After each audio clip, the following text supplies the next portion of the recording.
In this section, I'll be talking about one of the most praised aspects of Witcher 3, which is choices and consequences. Witcher 3 has been praised a lot for the way player choice is reflected in the world. It is quite awesome when the effects of an action are reflected in the game's world, which will make the world seem alive and functional. However, there has a catch to it. Let me ask an important question. Why would anyone find the concept of choice attractive?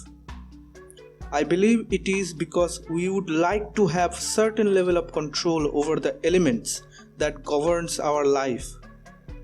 I also believe this is same for every sphere in life, including video games. Does the choices in Witcher 3 offers the level of control? I would say no. The choices in The Witcher 3 are more of a dice roll than an actual choice. The player cannot hope to have a control over stuff that is happening, which takes away the true joy of having a choice. In life, say you're given a choice of choosing a career.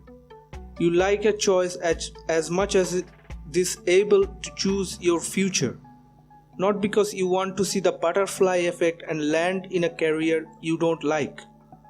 I admit choices which reflects on the world does make the world much more alive. But in the process, it completely takes away the concept of choice. A choice is a power to make a desired effect. Why the roll of the dice is not considered a choice if you don't have the clue what will happen if you roll the dice? That's exactly the issue with Witcher 3. A lot of the choices which we take throughout the course of the game is very unpredictable. Like you don't know firsthand what will these choices will do in the future after you go through the game throughout. A choice between a good and evil is blurred, but the effect of it is not. There is no good and evil choices, but there is certainly a good or evil ending, which is a dynamic that doesn't work together very well. Some of the seemingly good choice ended up creating a bad ending. This does not create a link up between the elements in The Witcher 3. But at the cost of power of choice, like in the Crone's quest, where freeing the children will lead to a bad ending for the Baron. This does make it seem like the world is alive, but it is at the cost of choice. If I don't have the clue of the effect of those choices, or if I should know that the choices are good or bad, why should I contemplate about making a choice? I might as well choose a random options which I don't know which will be good or bad, which would ended up taking away the consequences of this game. This also takes away the role-playing elements of the dialogue and choices that you would barely know if you are playing a good guy or bad guy. Another example would be which is the son of the second wife of the king of Skellig. I don't know how to pronounce, but I am pronouncing Skellig. Ended up being a king who unites and strengthens the Skellig. The second wife is a bitch, and we are led to believe that letting her win is a bad choice, which is not the case. Of course, a twist now and then would spice things up, but when everything is expected to have a twist, it is not great. It loses impact. Also, the moral differences between some of the dialogue choices are so vague that you sometimes choose a dialogue options thinking it would be good, but in case turn out to be very bad. This is not because of the personal concept of good or bad, but because the game fails to communicate properly what is the good dialogue option and what is the bad, what is the consequences beforehand. This is not because the game doesn't differentiate between bad or good choices or difference in choices. It certainly does so, but it utterly fails in communicating it. This is not how every single dialogue box, but there are certainly a lot of them that matters, and it is enough to ruin some kind of an enjoyment I did have with this type of choice and consequences type of RPGs. However, this problem is somewhat non-existent in choices related to Siri, which are all well done. In this section, I will be talking about the underutilized fantasy elements. Several fantasy elements in this game, especially the elven ruins and other stuff related to it, are not explored in the game. They are there, and there are missions which are to be played in elven ruins, but the lore is so minimal and story elements are so disconnected to it, which actually communicates to the player that it is not that important. The Witcher is a fantasy genre, and in this game you are rarely experienced all of the fantasy elements except the monsters. Also, there are also no large quest which makes use of and explore the lore of The Witcher 3. There could have been a proper side story about the struggle of the elves, who were the original owners of the land, a large side quest about the ongoing war, a side quest that teaches the eternal fire a lesson. This type of quest would go a long way in making the world feel much more fleshed out. But whenever these topics come up, the game forces you to be a silent observer, even if you do want to interfere and take part in their politics. Also, the interplay of these elements in the main story is quite low. They could have had something like the Redanian forces blocking you at some part of the map, gaining access to critical info about Siri, for instance, which would have added more to the main story and also give player a taste of difficulties normal people have during this war. But these elements are rarely represented in the main quest or side quest of The Witcher, which were more about personal stories about people. Most of it is detached from the elements of the lore. The lack of communication of the main story elements of that of the story of Geralt and Ciri is some of the most disappointing things about this game. Even though all the storylines and characters of the main story are fully fleshed out and top quality, the story which concerns Geralt and Ciri and the Wild Heart starts only at the last quarter of the game. By that point, you have already completed 3/4 of the main story. Till then, main story consists of stories which would have been side quest with loose connection of Ciri, which in most situations executed by characters who afford information about Ciri, who might be asking Geralt to do something in exchange. It's so vague in why they are not telling me some important informations I don't understand.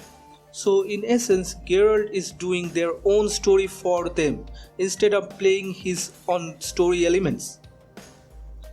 This can be considered a creative choice, but for players who are concerned about what happened to Geralt, Jennifer and Ciri, this could be a counterproductive. There are a lot of people complaining about getting bored after playing it for few hours, more than 10 hours at least. Got bored and stopped playing. This is due to the fact that a lot of the quests in the first half are forced into Geralt and doesn't concern the central narrative of the game, which could have been about chasing down Ciri before the Wild Heart do so. So in essence, the story which should have felt like a race against the time or a mad chase is delayed and slowed down, and for some people frustrating, even if you are concentrated exclusively on the main quest. Also, a lot of the people are introduced to the universe through the game and haven't played the previous game or read the novel. So the lack of knowledge about the context, the game also doesn't provide much context until very late in the game.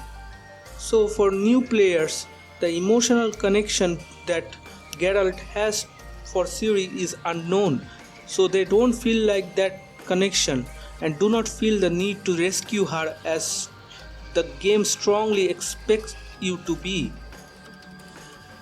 They should have given us more time with young Ciri to develop the bond, or at least provide us with flashbacks or something. This is important because otherwise the player cannot grasp the full impact of the story, which would result in several players getting bored.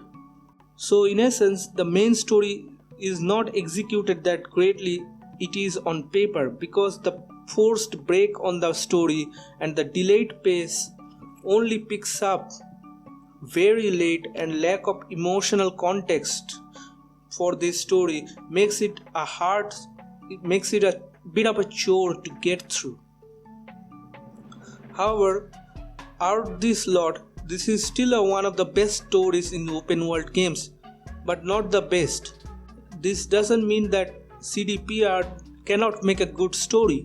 In fact, the stories in the two main DLCs are really good and unique, and I believe the story of the Heart of Stone DLC is better than the main story.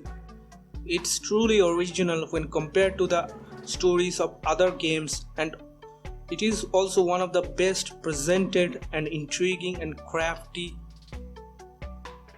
and terrifying entities in gaming history in Gaunter or Demine, aka Master Mirror, who could be a god or a devil in the Witcher 3 universe. Also the central character of the DLC, Olgard von Everek, is also one of the best written characters I've ever encountered in a video game. Let's talk about one of the most annoying aspects of the game, the notice board dilemma. Every location of interest on the map can be located by getting notices from the notice board in the village. Even though this does not bring a level of structure or order to the open world game and make it seem alive and functional, it takes away the need to explore, since you cannot be able to run into something that cannot be found from the notice board, and most of the question marks are automatically placed on the map, so you would know exactly where to go. The notice board should really just stop with the side quest notices and monster contracts. Instead, it lists everything there is to discover, nearly including the location of the places of power, when you know exactly where something is. It also tells you where not to look.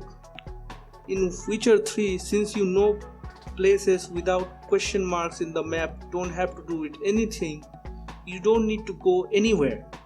You just know on the quest markers. So I will know that exploring a particular area is useless before I even explored it. This completely takes out the exploration elements of Witcher 3's open world. In fact, it's bloody zero. There are quests which are exceptions, but these are extremely rare. In fact, I found only 3 or 4 in my 2 playthroughs of the game.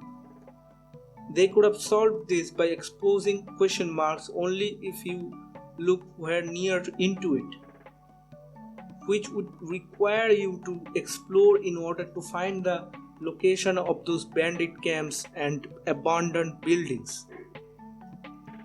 This would greatly improve the open world exploration gameplay. Even games like Skyrim use those mechanics. So I don't know why they chose to do it like this way, in like notice board type of way. That's it for today's video. Thanks for watching.